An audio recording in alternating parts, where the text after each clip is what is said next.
Hello students, स्वागत है आप सभी का महा टॉपर्स इस यूट्यूब चैनल के ऊपर।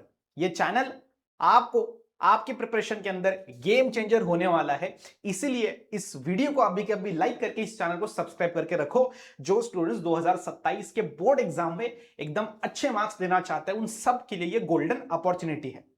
आज के इस लेक्चर में हम बायोलॉजी का पहला जो चैप्टर है हमारा reproduction in lower and higher plants, इसमें बेसिक चीजें पढ़ने वाले हैं।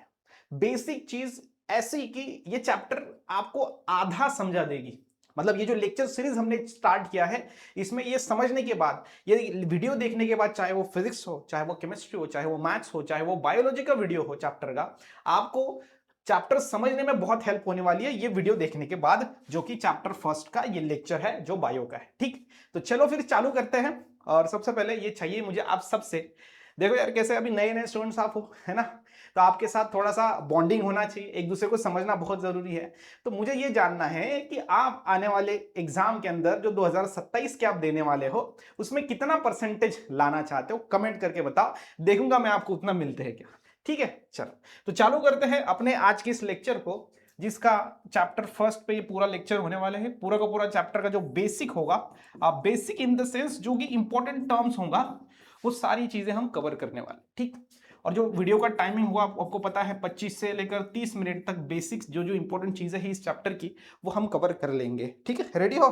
चलो, अब सबसे पहले पहला जो यहाँ पर हम पेज देखेंगे वो यहाँ पर आप देख सकते हो। दूसरी चीज, अब ये जो हम सारा चीजें यहाँ पे पढ़ाएंगे और इसकी जो पीडीएफ होगी, ठीक है, इसकी जो पीडीएफ होगी ये आपको फ्री ऑफ कॉस्ट अवेलेबल है। अरे सर कहाँ पे अवेलेबल है, इसकी पीडीएफ भी मिलेगी? अरे हाँ बेटा, ये जो पीपीटी है इसकी पीडीएफ फ्री ऑफ कॉस्ट आपको देखने को मिलेगी और ये मिलेगी आपको महा टॉपर्स ऐप पे। ठीक है, तो आपको प्ले स्टोर से कौन सा ऐप डाउनलोड करना है? महा टॉपर्स ऐप, और उसके अंदर फ्री मटेरियल सेक्शन में जाना है और वहां पर आपको फिजिक्स, केमिस्ट्री, मैथ्स, बायोलॉजी चारे सब्जेक्ट के ये टीचिंग जो पीडीएफ है मिल जाएगा। देखो चालू करते हैं रिप्रोडक्शन से। रिप्रोडक्शन, अब देखो प्रोडक्शन तो यानी बहुत सिंपल है, कुछ तैयार हो रहा है, कुछ फॉर्म हो रहा है, यानी प्रोडक्शन। और री मतलब रिपीट, जो बार बार बार बार बनेगा वो रिप्रोडक्शन, एकदम सिंपल बात। अब रिप्रोडक्शन जरूरी क्यों है? देखो जैसे फॉर एग्जांपल हमारे घर पे मेहमान आ चुके हैं और हमारी जो माता जी है वो गुलाब जामुन बना रही है। अब उनको खाने के लिए हमको देना है गुलाब जामुन, किसको? मेहमान को। लेकिन मेहमान को कम पड़ रहे हैं, तो फिर से हमारी माता क्या करेगी, माँ क्या करेगी, फिर से गुलाब जामुन बना देंगी। इसका मतलब क्या है कि जब कोई चीज कम पड़ रहा है तो उसको बार बार बनाने के लिए प्रोडक्शन करना पड़ता है। सिमिलरली अगर हम बायोलॉजी से कंसिडर करके बोले तो कोई ऑर्गेनिज्म अगर यहां पर है तो वो बार बार प्रोड्यूस होना चाहिए ताकि उसका एग्जिस्टेंस इस अर्थ पे बना रहे, उसके लिए होता है रिप्रोडक्शन बेटा। सो इमेजिन करिए कि ह्यूमंस के जो स्पेसिस है यानी कि हम हैं, हमारे अंदर अगर रिप्रोडक्शन खत्म हो गया कि आज से आपका रिप्रोडक्शन करने की कैपेसिटी खत्म, तो क्या होगा कि जो प्रेजेंट इंडिविजुअल्स है वो जिंदा रहेंगे और जब तक उनकी उम्र है वो बचेंगे, उम्र होने के बाद वो मर जाएंगे, लेकिन वो दूसरी जनरेशन प्रोड्यूस नहीं कर पाएंगे। इसी तरीके से जो कंटिन्यूएशन होगा स्पेसिस का वहीं पर रुक जाएगा, है ना। हम जाएंगे तो हमारे बाद की पीढ़ी आएगी, वो जाएगी तो उनके बाद की पीढ़ी आएगी। मतलब ये रिप्रोडक्शन जो हो रहा है उसकी वजह से ये चीजें पॉसिबल है। यानी कि रिप्रोडक्शन दो चीजें बहुत इंपॉर्टेंट है। एक रिप्रोडक्शन की वजह से होता है कॉन्टिन्यूटी ऑफ लाइफ, दूसरा होता है continuity of species. Species continue रहती है just because of reproduction, life continue रहती है just because of reproduction on the planet, right. तो रिप्रोडक्शन बेटा बहुत बहुत बहुत जरूरी है। डेफिनेशन देख लो, is the process of formation of life, जिस प्रोसेस में लाइफ बनता है, किससे बनता है? प्री एग्जिस्टिंग लाइफ से। प्री मतलब पहले, जो लाइफ पहले अस्तित्व में थी उससे बनता है। जैसे कि बात करें आपके पेरेंट्स, वो प्री एग्जिस्टिंग लाइफ है, और आप जो हो बेटा वो एग्जिस्टिंग नहीं, वो नेक्स्ट लाइफ हो, वो न्यू लाइफ। ठीक है, तो ये जो रिप्रोडक्शन है ये दो कैटेगरी में हम इसको डालेंगे, पहला असेक्सुअल और दूसरा सेक्सुअल। सीधी बात है ना। इसके पहले हमने देखा रिप्रोडक्शन से क्या होता है, लाइफ कंटिन्यू होती है, स्पेसीज कंटिन्यू होती है। यस।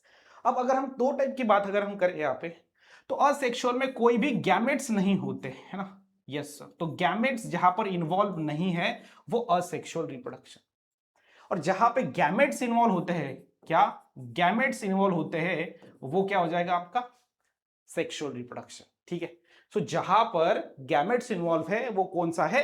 Sexual reproduction. और गैमेट यानी क्या, तो मेल गैमेट, फीमेल गैमेट, बराबर वो चीजें हम देखेंगे। जैसे फॉर एग्जांपल हमें अगर जूस बनाना है, ठीक है, तो हमने सिंपल क्या किया, एक पानी है, ठीक है, तो वो पानी जो है, एक हमारे पास 2 ग्लास है सपोज, एक ग्लास में पानी है और दूसरे ग्लास है उसमें कुछ हमें चीज बनानी है, तो एक ग्लास जो पानी का भरा है उससे 2 ग्लास हो जाना, मतलब आसान बात है कि हमने एक पानी का ग्लास था उसको 2 ग्लास के अंदर पानी डाल दिया और 2 ग्लास पानी के बन गए। तो ये ऐसा ही है असेक्सुअल रिप्रोडक्शन, मतलब जिसमें एक ही इंडिविजुअल इन्वॉल्व होता है जिससे 2 इंडिविजुअल बन जाते हैं। बट अगर हम बात करें सेक्सुअल रिप्रोडक्शन की, तो इसमें अलग अलग प्रकार के 2 पानी होते हैं, उनको मिक्स करके एक तीसरा पानी बनाया जाता है, ये होता है सेक्सुअल रिप्रोडक्शन। तो सेक्सुअल रिप्रोडक्शन बेटा स्पेशल है, जिसमें वेरिएशन आता है और बहुत सारी चीजें और भी अनोखी है जो उसमें हम देख सकते हैं, उसमें इवोल्यूशन भी आता है ना, तो हम उसको दिखने वाले हैं आज के इस लेक्चर के अंदर। चलो, तो नेक्स्ट यहां पर आप उसका स्क्रीनशॉट फोटो निकाल सकते हो, अगला जो टॉपिक है उसको चालू करते हैं। उसके पहले आप यहां पे थोड़ा देख लो क्या है असेक्सुअल रिप्रोडक्शन। असेक्सुअल रिप्रोडक्शन के अंदर इसके टाइप्स हम पहले देखेंगे और बाद में फिर सेक्सुअल रिप्रोडक्शन के बारे में भी डिटेल में पढ़ने वाले। अब देख लो यहां पर क्या है सेक्सुअल रिप्रोडक्शन, नहीं सर असेक्सुअल है पहला टाइप, दूसरा टाइप है सेक्सुअल। ओके, असेक्सुअल रिप्रोडक्शन में क्या दिया गया है देख लो। इसमें ना गैमेट इन्वॉल्व नहीं होते, सबसे पहले तो मैंने आपको चीज वो बता ही दी है कि इसमें गैमेट्स इन्वॉल्व नहीं होते, है ना, नो नहीं होंगे। पहली चीज है फ्रैगमेंटेशन, ये एक टाइप है इसका, राइट, याद रखना, ये पहला टाइप, ये दूसरा टाइप, ये तीसरा टाइप, और इससे भी ज्यादा टाइप्स होते हैं, बट आपको आपके बुक में ये 3 टाइप दे दिए हैं पढ़ने के लिए, हम यही पढ़ेंगे क्योंकि एग्जाम में इससे रिलेटेड क्वेश्चन ही बनने वाले हैं। तो फ्रैगमेंटेशन हमेशा याद रखना, जिस प्रोसेस में क्या होता है, एक प्री एग्जिस्टिंग लाइफ का फ्रैगमेंट्स पड़ता है, फ्रैगमेंट्स यानी कि टुकड़े हो जाते हैं उसके, और हर एक टुकड़ा एक नया एनिमल, नया प्लांट बनाता है। तो जैसे फॉर एग्जांपल ये पहले एक प्लांट था या फिर एनिमल था जिसने 2 टुकड़े बना के, एक पहला प्लांट और दूसरा प्लांट, 2 प्लांट बना दिया, तो एक के 2 हो गए बेटा, रिप्रोडक्शन हो गया, ठीक। वो होता है स्पायर वगैरह के अंदर, और ये फिलामेंटस अलगी होती है, एक फिलामेंट एक लकड़ी की तरह लंबी होती है, उसके टुकड़े अगर करेंगे तो हर एक टुकड़ा एक नया एनिमल बना देगा। दूसरा है बडिंग। बडिंग में क्या होता है कि एक मेन जो ये पेरेंट बॉडी होती है, ये ठीक है, यहाँ पे पेरेंट बॉडी है, बाद में इसके ऊपर छोटा सा बड आता है, इसको बोलते हैं बड आउटग्रोथ, और हर एक बड एक नया एनिमल बनाता है। सिंपल में फ्रैगमेंटेशन में टुकड़े पड़ के एक न्यू एनिमल बन रहे हैं, और बडिंग के अंदर बड तैयार होकर न्यू एनिमल बन रहे हैं, यही चीज आपको समझनी है। और तीसरा अगर हम देखेंगे यहां पर स्पोर फॉर्मेशन, तो यहां पर स्पोर बना के नई लाइफ बन रही है, तो स्पोर फॉर्मेशन, एग्जांपल क्लाइमेडोमोनास, बडिंग का एग्जांपल हाइड्रा एंड ईस्ट। अब स्पोर कैसे बनेंगे, जैसे फॉर एग्जांपल ये कोई एनिमल है, कोई एनिमल नहीं सर, क्लाइमेडोमोनास है, तो ये क्लाइमेडोमोनास के अंदर ऐसे बेटा स्पोर्स बनेंगे, और ये बाद में ये जो ऊपर का शेल है ये टूट जाएगा, और ये जो स्पोर्स बाहर रिलीज होके एक नई एनिमल, एक नया एनिमल वो बना देंगे। हर एक स्पोर नया एनिमल, यानी एक स्पोर से बहुत सारे एनिमल, एक एनिमल से स्पोर बना के बहुत सारे एनिमल बन रहे हैं, तो तीनों के तीनों है रिप्रोडक्शन, जिसमें नई चीजें बन रही है। और ये एक ही बार होगा क्या, नहीं, ये जो स्पोर्स है ये फिर से रिप्रोडक्शन कराएंगे बाद में मैच्योर होने के बाद, तो इस तरीके से रिप्रोडक्शन होता ही रहने वाला है। लेकिन याद रखना ये कौन सा है, असेक्सुअल, कोई गैमेट इन्वॉल्व नहीं है, टुकड़े पड़ के बड तैयार होके और स्पोर तैयार होके यहां पर रिप्रोडक्शन हो रहा है, यहां पे कोई गैमेट्स इन्वॉल्व नहीं है। चलो नेक्स्ट देख लो, ये है आपका वेजिटेटिव रिप्रोडक्शन, है ना। अब वेजिटेटिव रिप्रोडक्शन थोड़ा सा अलग है, थोड़ा आप चीजों को समझो। तो वेजिटेटिव रिप्रोडक्शन ये याद रखना एक टाइप है, type of asexual, right, asexual reproduction का एक टाइप कौन, वेजिटेटिव रिप्रोडक्शन, असेक्सुअल का ही एक टाइप है। अगर ये असेक्सुअल का ही टाइप है तो इसमें भी गैमेट फॉर्म नहीं होंगे, गैमेट फ्यूज नहीं होंगे, बिल्कुल सही, बराबर, इसमें भी गैमेट फॉर्म नहीं होंगे, बिल्कुल नहीं, और गैमेट फ्यूज भी नहीं होंगे। तो इसमें क्या होगा सर, तो इसमें वेजिटेटिव जो रिप्रोडक्शन होता है ये हमेशा याद रखना ये होता है प्लांट्स के अंदर, किसके अंदर, प्लांट्स के अंदर, और प्लांट्स के अंदर होते हैं वेजिटेटिव पार्ट्स, कौन से, वेजिटेटिव पार्ट्स। तो इसका डेफिनेशन थोड़ा सा समझ लो आप कि वेजिटेटिव रिप्रोडक्शन ये असेक्सुअल रिप्रोडक्शन का एक टाइप है, और वो प्लांट्स में ही होता है। कैसे, it is a form of asexual reproduction, बराबर है।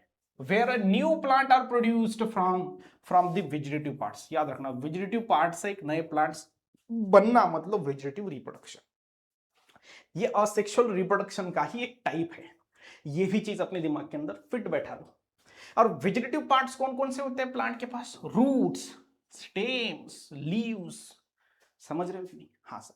तो जैसे फॉर एग्जांपल आपके यहां पर घर के अंदर आपका घर है और आपके घर में बाजू में आपके नेबर का घर है, तो आपकी माँ क्या करती है पता है? नेबर वालों के घर में कोई मतलब अच्छा पेड़ होता है फूलों का और अपने घर में नहीं है, तो अपनी अब माँ क्या करेगी? उधर जाएगी, वो पेड़ को काटेगी उधर से, या फिर ब्रांच को तोड़ के अपने जगह पे लगा देंगी। ये हो गया हमारे घर पे भी वैसा ही पेड़ तैयार। तो उन्होंने क्या किया? चोरी नहीं, उन्होंने किया रिप्रोडक्शन। कौन सा? वेजिटेटिव रिप्रोडक्शन, ठीक है, जिसमें उन्होंने क्या किया? ब्रांचेस को काट के अपने घर में लगा दिए। तो वही तो मेथड है बेटा, कटिंग। यस, तो उसमें से एक मेथड होता है कटिंग, जिसमें एक ओरिजिनल प्लांट की ब्रांच को काट के नए जगह पे लगा देंगे, हो गया रिप्रोडक्शन। मतलब इसमें गैमेट इन्वॉल्व नहीं है। इसको बोलते हैं वेजिटेटिव रिप्रोडक्शन, जो वेजिटेटिव पार्ट से होता है। और वेजिटेटिव पार्ट्स ये प्लांट के पास ही होते हैं, हमारे पास है क्या? नहीं बेटा। ओके, दूसरा देखो आप, ग्राफ्टिंग। ग्राफ्टिंग क्या होता है? ग्राफ्टिंग में दो प्लांट जो है वो कंबाइन किए जाते हैं, एज ए वन प्लांट उसका बनाया जाता है, वो होता है ग्राफ्टिंग, ठीक है। Yes sir. तो यहां पर आप देख सकते हो, ये गुलाबी कलर से एक नया प्लांट का पार्ट है और नीचे ग्रीन कलर नया कलर का प्लांट है। तो दो प्लांट को जोड़ के एक प्लांट जब बनाया जाता है वो ग्राफ्टिंग। और तीसरा देखो आप, एक्स प्लांट मतलब टिश्यू कल्चर, जिसमें क्या किया जाता है? एक छोटे से टिश्यू से, ठीक है, टिश्यू, टिश्यू यानी क्या? Group of cell. तो ग्रुप ऑफ सेल को कलेक्ट करें तो उसे टिश्यू कहते हैं। उसको लैब के अंदर लेके जाए तो उसका हम नया प्लांट बना सकते हैं उस टिश्यू से, जो कि बनाने के अंदर किया जाता है फार्मर के लिए। तो वो होता है टिश्यू कल्चर। समझ में आ रहा है? चलो इसका आप एक बार फोटो निकाल लो।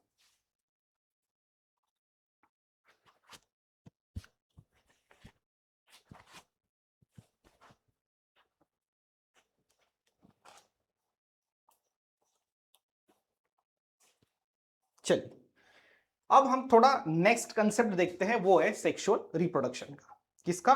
Sexual reproduction. तो सेक्सुअल रिप्रोडक्शन की अगर हम बात करें तो थोड़ा आप चीजों को समझो यहां पे। अब हम सेक्सुअल रिप्रोडक्शन यानी कि थोड़ा इंपॉर्टेंट चीज पढ़ने वाले हैं।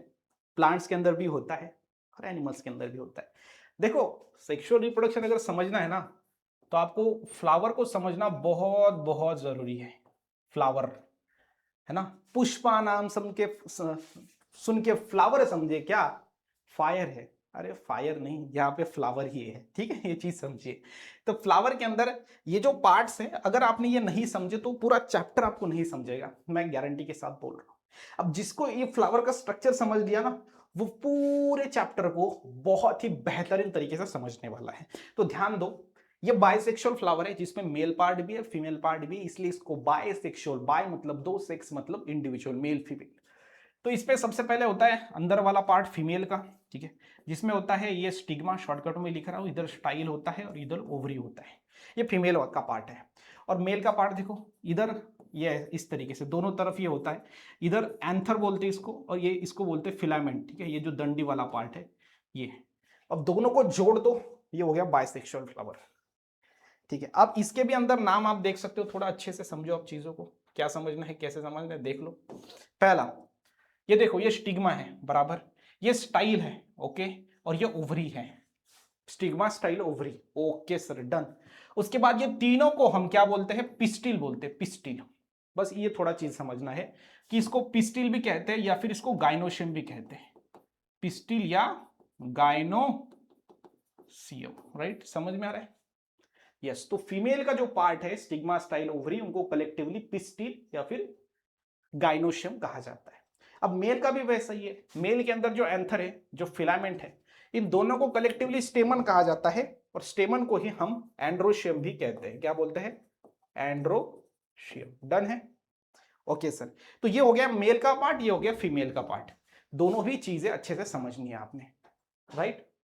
अब थोड़ा सा आगे का पार्ट जो है वो थोड़ा समझते हैं। अब ये जो एंड्रोशियम और गाइनोशियम है, ठीक, ये क्या है? ये रिप्रोडक्टिव पार्ट्स है, ठीक है। फ्लावर के अंदर ये रिप्रोडक्टिव पार्ट है। अगर हम गाइनोशियम की बात करें, ये फीमेल रिप्रोडक्टिव पार्ट है। अगर हम एंड्रोशियम की बात करेंगे यानी स्टेमन की, तो ये आपका क्या है, मेल रिप्रोडक्टिव पार्ट्स है। आप बोलोगे सर इसको एंड्रोशियम क्यों बोला, स्टेमन क्यों नहीं? बेटा स्टेमन एक को बोलेंगे और चारों को, पांचों को, छह यहाँ पे जो चीजें हैं उसको कलेक्टिवली फिर हम एंड्रोशियम कहेंगे। यहां पर भी वैसा, एक ही रहा तो पिस्टिल और बहुत सारे रहे तो गाइनोशियम। आप बोलोगे इधर तो एक ही, हाँ बेटा इधर एक ही है, लेकिन कुछ फ्लावर, बहुत सारे फ्लावर जिसमें बहुत सारे होते हैं स्टेमन्स, नो नो, पिस्टिल्स बहुत सारे होते हैं, राइट। बस ये चीजों को थोड़ा समझना है आपने, राइट है, ओके। अब थोड़ा सा देखो अब आगे का पार्ट, प्रोटेक्टिव चीजें। अब फ्लावर के अंदर आपको याद रखना है, ये मेल गैमेट जो बनेगा वो इधर से बनेगा, इधर से मेल गैमेट बनेगा, इधर से बेटा फीमेल गैमेट बनेगा। और आपको पता है ये इंपॉर्टेंट स्ट्रक्चर से जो male gamete and female gamete बना रहे हैं, तो इनको प्रोटेक्ट करने के लिए कोई चाहिए, हाँ। तो प्रोटेक्ट करने के लिए नीचे से होता है सेपल, ये जो सेपल है वो नीचे से प्रोटेक्ट करता है। उसके बाद ये जो पेटल्स है वो बाहर से प्रोटेक्ट करते हैं। समझ में आ रहा है? हाँ सर। ये पेडिसेल है, दंडी, ठीक है। और ये रिसेप्टेकल्स है, बट ये इसको थोड़ा यहां पर भी कट कर दो, कोई दिक्कत की बात नहीं है।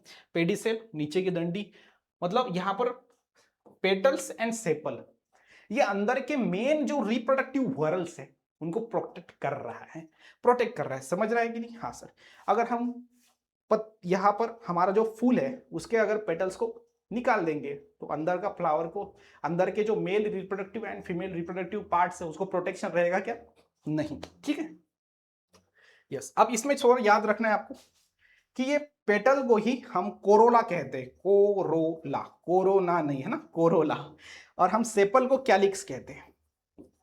बस इतना चीजें याद रखनी है। जिसने इसको याद रख लिया उसने पूरा चैप्टर समझ लिया, ये चीज याद रखनी है। मतलब हर एक चैप्टर के आगे के कंसेप्ट को अगर आपको समझना है तो ये बेसिक चीजें पता होनी चाहिए, है ना। तो पेटल यानी कोरोला, सेपल यानी कैलिक्स, एंड्रोशियम यानी कि स्टेमन, और गाइनोशियम यानी कि पिस्टिल, ठीक है। पिस्टिल या फिर उसको कार्पेल भी कहा जाता है, कार्पेल भी कहा जाता है। और ये आपने क्लास 10th में पढ़ा ही होगा। अब देखो जब बोला जाता है ना, जिसने क्लास 12 में अच्छे से पढ़ाई किया उसको क्लास 11 समझता है, जिसने क्लास 11 में समझा उसको क्लास 12 समझता है। ये बात सही है, क्योंकि 10th में जो है वही 12th में। तो अगर आपने 10th में अच्छे से पढ़ाई किया है तो ये फ्लावर का स्ट्रक्चर आपको पता ही है। अगर नहीं पढ़ा है तो फिर अब पढ़ लो, दिक्कत की बात नहीं है, अभी भी हो जाएगा। अब यहां पर जो अगला पार्ट जो हमारा है वो है माइक्रोस्पोरोजेनेसिस, ठीक है। चलो अभी माइक्रोस्पोरोजेनेसिस को देखते हैं क्या है। अब देखो इस पे चीजें समझनी है आपने, क्या? एक माइक्रोस्पोरो और जेनेसिस, मतलब इसमें दो वर्ड छुपे हुए हैं, एक है माइक्रोस्पोर और दूसरा है जेनेसिस। मतलब जिस प्रोसेस के अंदर माइक्रोस्पोर बना है। अब सर माइक्रोस्पोर यानी क्या? तो माइक्रोस्पोर यानी होता है आपका पोलन ग्रेन, हमेशा याद रखना। माइक्रोस्पोर मतलब होता है पोलन ग्रेन। और ये जो पोलन ग्रेन है या फिर माइक्रोस्पोर है, इससे आगे चल के क्या बनने वाला है? मेल गैमेट बनने वाला है, बराबर? हाँ सर। तो माइक्रोस्पोरोजेनेसिस यानी जिस प्रोसेस के अंदर माइक्रोस्पोर बनेगा बेटा, microspore nothing but the pollen grain होगा। जैसे फॉर एग्जांपल ये हमारा यहाँ पर क्या है? फ्लावर है। और ये फ्लावर के अंदर आप यहाँ पर देख पा रहे हो कि ये आपका एंथर है, और ये इस एंथर के अंदर क्या होगा? माइक्रोस्पोर बनेगा, पोलन ग्रेन बनने वाला है, ठीक है। अब स्ट्रक्चर ऑफ एंथर, मतलब माइक्रोस्पोर के अंदर, माइक्रोस्पोर जहां पे बनता है वो क्या है? एंथर है। जैसे फ्लावर का स्ट्रक्चर निकाल दिया मैंने, और मैंने आपको बोला कि फ्लावर का स्ट्रक्चर समझना बहुत जरूरी है इस चैप्टर में कंसेप्ट को समझने के लिए। तो जैसे ये आपका एंथर है, ये थोड़ा एक हमने उससे बड़ा कर दिया, एक उसमें। अब इस एंथर के अंदर अगर आप देखोगे तो यहां पर ये छोटे छोटे छोटे छोटे क्या है? माइक्रोस्पोर है। ये माइक्रोस्पोर किसके अंदर है बेटा? एंथर के ऊपर ये बनते हैं। माइक्रोस्पोर यानी नथिंग बट क्या है? पोलन ग्रेन है।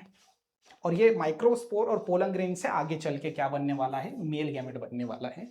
उसी प्रोसेस को माइक्रोस्पोरोजेनेसिस कहते हैं, जिसमें आपने एंथर के स्ट्रक्चर को समझना बहुत जरूरी होता है, जो चैप्टर में डिटेल में हम देखेंगे। और उसके बाद माइक्रोस्पोर किस तरीके के स्ट्रक्चर उससे वो बनता है वो देखना जरूरी है। और टीएस ऑफ एंथर, मतलब जो एंथर है उसको जब हम काटेंगे तो अंदर क्या क्या हमें चीजें दिखती है वो होता है टीएस ऑफ एंथर। तो माइक्रोस्पोरोजेनेसिस में याद रखना, ये प्रोसेस के अंदर जो भी सारे चेंजेस होंगे वो फ्लावर के मेल रिप्रोडक्टिव स्ट्रक्चर्स में ही होने वाले हैं, और लास्ट में एंड प्रोडक्ट हमें मेल गैमेट दिखेंगे जो बनने वाला है, माइक्रोस्पोरोजेनेसिस। अब इसी तरीके से है मेगास्पोरोजेनेसिस। मेगास्पोरोजेनेसिस में मेगास्पोर बनने वाला है। मेगास्पोर यानी कि ये मेगास्पोर आगे चल के क्या बनाता है बेटा? फीमेल गैमेट बनाता है, ठीक है। ये मेगास्पोर आगे चल के क्या बनाता है, फीमेल गैमेट बनाता है। ये चीज आपको कहीं ना कहीं पे समझनी पड़ेगी। और मेगास्पोरोजेनेसिस, जेनेसिस यानी कि क्या होता है, फॉर्मेशन। तो जिस प्रोसेस के अंदर मेगास्पोर बनेगा वो मेगास्पोरोजेनेसिस, तो उससे मेगास्पोर से फिर आगे फीमेल गैमेट बनेगा। जैसे कि अगर आप देखोगे, ये मैंने यहां पर डायग्राम निकाल दिया फ्लावर का। इस फ्लावर के डायग्राम में यहां पर है आपका स्टिग्मा, बीच में स्टाइल और नीचे ओवरी। ये ओवरी के अंदर आप देखोगे, ये ओवरी है, ओवरी के अंदर ये सफेद जो दिख रहा है वो ओव्यूल है ना। और कौन सा ओव्यूल होता है, एनाट्रोपस ओव्यूल होता है। ये ऊपर की चीजें हम इरेज कर सकते हैं, बाकी एनाट्रोपस ओव्यूल क्या है वो फिर आप बाद में समझो, कोई दिक्कत की बात नहीं है। बट यहां पर सिर्फ इतना समझना है कि स्टिग्मा स्टाइल ओवरी, ओवरी के अंदर होता है ओव्यूल। और प्लांट में मोस्ट कॉमन कौन सा ओव्यूल है, anatropous ovule, specially in angiosperms. ऐसे प्लांट जिनके अंदर जो सीड होती है वो अंदर होती है फ्रूट के, तो वो एनाट्रोपस ओव्यूल उनके अंदर ज्यादातर देखा जाता है। इसलिए हमें पढ़ाई करने के लिए बुक में एनाट्रोपस ओव्यूल ही दिखाया गया है। तो ये जो आपका ओव्यूल होता है, ये ओव्यूल में आगे चेंजेस होके उससे क्या बनता है, फीमेल गैमेट जो है वहां पर बनता है। यहां पर मैंने लिख दिया ओव्यूल में क्या बनता है, फीमेल गैमेट। और ओवरऑल पूरी प्रोसेस को हम मेगास्पोरोजेनेसिस कहते हैं। तो मेगास्पोरोजेनेसिस में फीमेल रिप्रोडक्टिव स्ट्रक्चर्स में बदलाव आएंगे, चेंजेस आएंगे, डेवलपमेंट आएगा और फाइनल प्रोडक्ट जो हमें मिलेगा वो फीमेल गैमेट मिलेगा। अब हमने क्या देखा, सबसे पहले असेक्सुअल रिप्रोडक्शन, उसमें हमने वेजिटेटिव रिप्रोडक्शन देखा। उसके बाद हमने सेक्सुअल रिप्रोडक्शन चालू किया, उसमें हमने फ्लावर का स्ट्रक्चर समझा, क्योंकि वो बहुत बहुत जरूरी है समझना फ्लावर का स्ट्रक्चर। और उस फ्लावर के स्ट्रक्चर में हमने देखा मेल का पार्ट का डेवलपमेंट होके कैसे मेल गैमेट बनता है, फीमेल के पार्ट का डेवलपमेंट होके कैसे फीमेल गैमेट बनता है। अब ये दोनों बनने के बाद फ्यूज होंगे ना, क्योंकि एक लड़का है जो मुंबई में रहता है और एक लड़की है जो नागपुर में रहती है। अब दोनों पास में आएंगे, बाद में बाकी की प्रोसेस जो भी होगी वो आगे, तो उनको मिलाने वाला, पास लाने वाला जो प्रोसेस है यहां पर प्लांट में समझो वो है पॉलिनेशन। मतलब जिसमें पोलन ग्रेन जो होंगे वो ट्रांसफर होंगे from anther to stigma. Pollen grain plus stigma का मिलने का जो प्रोसेस है वही है आपका पॉलिनेशन। चीजों को समझिए। और यहां पर मैं उसका डायग्राम भी निकाल देता हूं कि ये आपका यहां पर फ्लावर के अंदर स्टिग्मा स्टाइल ओवरी है और ये आपका यहां पर female male part that is anther है। तो यहां से पोलन ग्रेन स्टिग्मा पे जाने की प्रोसेस ही है आपका क्या, पॉलिनेशन। ठीक है, यस सर। तो ये चीजें आपको समझनी है। चलो अगला वाला प्रोसेस देखते हैं, वो है आउट ब्रीडिंग डिवाइसेस, जिसको ही हम कॉन्ट्रेवेंसेस कहते हैं। कॉन्ट्रेवेंसेस, अब ये क्या है सर, देखो आउटब्रीडिंग डिवाइस एक टाइप का कैरेक्टर होता है। ये कोई डिवाइस मतलब इलेक्ट्रॉनिक डिवाइस नहीं है जो कि प्लांट में हम लगा देते हैं, नहीं। ये एक प्रकार का कैरेक्टर है जो कहां पे होता है, जो प्लांट के अंदर होता है, और जिसका काम क्या है कि हम सेल्फ पोलिनेशन को होने नहीं देंगे। अब अभी अभी मैंने आपको समझाया पोलिनेशन क्या है, जिस प्रोसेस में पोलन ग्रेन ट्रांसफर होते हैं फ्रॉम एंथर टू स्टिग्मा, वो पॉलिनेशन है। क्या बात समझ में आ रही है। तो अगर वो एक ही फूल के अंदर के पोलन ग्रेन से, अगर एंथर से अगर पोलन ग्रेन स्टिग्मा पे जाएंगे सेल्फ पोलिनेशन होगा। और अगर एक ही फ्लावर, एक फ्लावर के पोलन ग्रेन से, एंथर से पोलन ग्रेन दूसरे फ्लावर के स्टिग्मा पे चले जाएंगे तो वो क्रॉस पोलिनेशन होता है। दोनों को थोड़ा अच्छे से आप समझिए। अगर सेल्फ पोलिनेशन होता रहा तो नई सीड जो बनेंगे उसमें कोई वेरिएशन, चेंजेस नहीं आएंगे, क्योंकि एक ही प्लांट इन्वॉल्व है नया जनरेशन बनाने के लिए। बट अगर क्रॉस पोलिनेशन हुआ तो प्लांट के अंदर वेरिएशन आएगा। प्लांट के अंदर अगर वेरिएशन आया तो प्लांट के अंदर इवोल्यूशन होगा। प्लांट धीरे धीरे धीरे धीरे मस्त तरीके अडॉप्ट होता जाएगा। तो वो होता है क्रॉस पोलिनेशन। तो आउटब्रीडिंग डिवाइस ऐसे कैरेक्टर्स है जिनको ही हम कॉन्ट्रीवेंसेस कहते हैं, जिसका काम क्या है, सेल्फ पोलिनेशन को अवॉइड कर देना, सेल्फ पोलिनेशन होने ना देना, जिससे कि प्लांट में नई नई कैरेक्टर्स, नया नया वेरिएशन आ सके। और ये पहला कैरेक्टर्स प्लांट नेचुरली अपने अंदर डेवलप कर लेते हैं। तो वही है आपका आउटब्रीडिंग डिवाइस। अगला जो नेक्स्ट टॉपिक है वो देखते हैं, वो है पोलन पिस्टिल इंटरेक्शन। अब पोलन पिस्टिल इंटरेक्शन क्या होता है, एकदम आसान भाषा में अगर आपको समझा दूं तो आपको पता है आपके पेरेंट्स जब कोई फंक्शन में जाते हैं तो आपके फादर दूर से ही ऐसा बोलते हैं, या फिर ऐसा मुंडी भी हिलाने का जरूरत नहीं है, ऐसा आंखें थोड़ी बड़ी कर दी तो अपने किसको, मदर को समझ में आ जाता है कि अभी घर जाना है, घर जाने का टाइम हो चुका है, आप यहाँ पे गप्पा करने की कोई बात नहीं, घर जाना है जल्दी। तो एक दूसरे को समझते हैं वो। उसी प्रकार से यहाँ पर भी है। मुझे आप बताओ इधर फादर और मदर कौन रहेगा, कौन रहेगा, सोचो सोचो। यहां पर रहेगा आपका pollen grain and stigma. Pollen means pollen grain, stigma means pistil. देखो पिस्टिल यानी कि स्टिग्मा और ये आपका पोलन ग्रेन है, ये दोनों एक दूसरे को समझ पाते हैं, इसको ही बोलते हैं पोलन पिस्टिल इंटरेक्शन। अगर इन्होंने एक दूसरे को नहीं समझा तो क्या होगा, देखो अगर एक ही स्पीसीज का पोलन ग्रेन इधर आता है तो इसको समझ में आता है ये अपना ही है, इसको जर्मिनेट होने देता है।